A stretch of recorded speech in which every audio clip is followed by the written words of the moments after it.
Zikomo kwambiri. Moni mpingo. Ndikufuna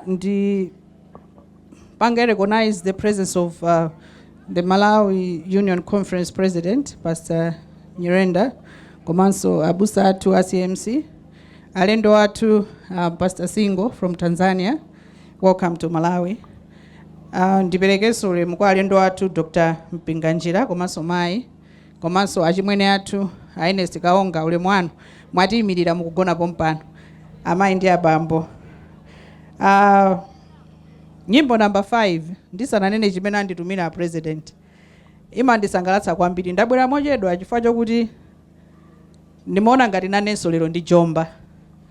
Koma amene a VP anati sabwera, a president ananditumira uthenga kuti mfune usafune upeza mayendedwe koma ukafikeko. Chifukwa mpingo wa 7th day ndi mpingo modzi umene kuthandiziranso kuchitukuko cha dziko tikakamba maskulu zipatala ndi zina zotero. So he also felt it important kuti ndibwere pano m'malo mwawo.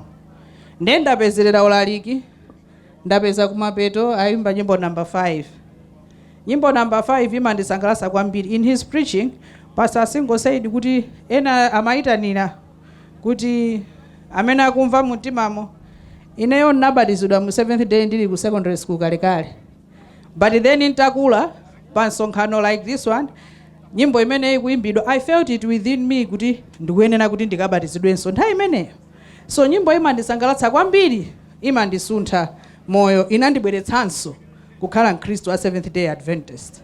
Kumapeto ndimati ndikupempheni abusa, mmene tikupita ku election pa 16 September, chimene tikufuna tipemphe ine nduna omwe anandipatsa ndi okhuzana ndi unity. Ndimati ndikupempheni tipempherane wina ndi nzake kusakhale ziwawa.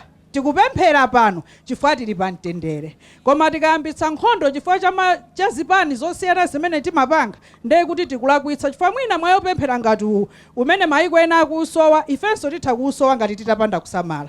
Chotero ndikupempheni kuti tikhale tikupempherera dziko lathu kuti Yehova atipatse atsogoleri amene Mulungu chinkomere mopanda nkhondo.